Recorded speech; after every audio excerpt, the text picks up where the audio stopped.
Hey guys, today we're taking a look at the 4-player 3D mecha brawler Override.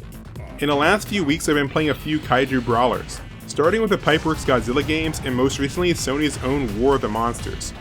For a while this style of game was fairly popular, but we just don't really see them anymore. Or so I thought. Released in August 2018 and developed by The Balance, Override Mech City Brawl is a multiplayer indie brawler where you get to fight your friends as giant mechs. Why haven't I heard of this before?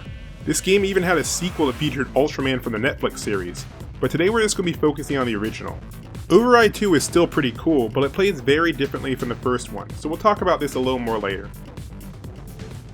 Alright, so Override 1, let's jump right in.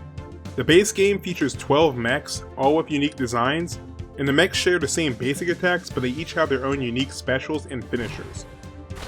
Your standard attacks are mapped to the shoulder buttons and triggers, with each of them tied to a specific limb. So L1 for left arm, R1 for right arm, and the triggers control both legs. And you can charge any of these attacks by holding the buttons down.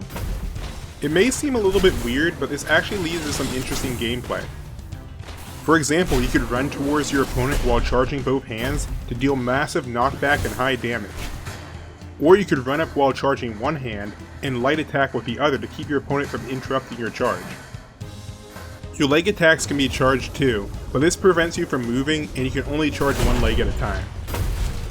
However, you can kick or charge kick in the air for a mobile jump kick. Each mech has a heat gauge that fills up when you attack.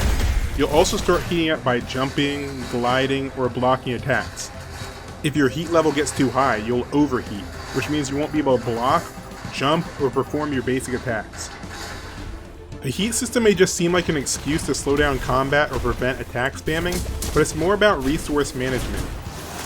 Even if you overheat, as long as you build up some meter, you can still do your special moves or your ultimate, as both of these don't cost heat. Gun pickups will also work, so even when overheated, as long as you planned ahead, you won't be left helpless. But again, with good management, you should be able to keep overheating to a minimum. There's also a tech roll, dashing, and a pretty interesting counter system. You can't just spam it like some other games. It's mainly a way to protect you from charge attacks. The timing window is fairly small, and there are separate arm and leg counters, so you need to watch your opponent's actions unless you want to get punished. But if done right, it can be very effective. And finally, if your health drops down below 10% and you have at least 1 bar of meter, you can use your ultimate move. The effects are different for each character, but they can help you break out of specials, and they don't cost heat, so they work as a kind of comeback mechanic.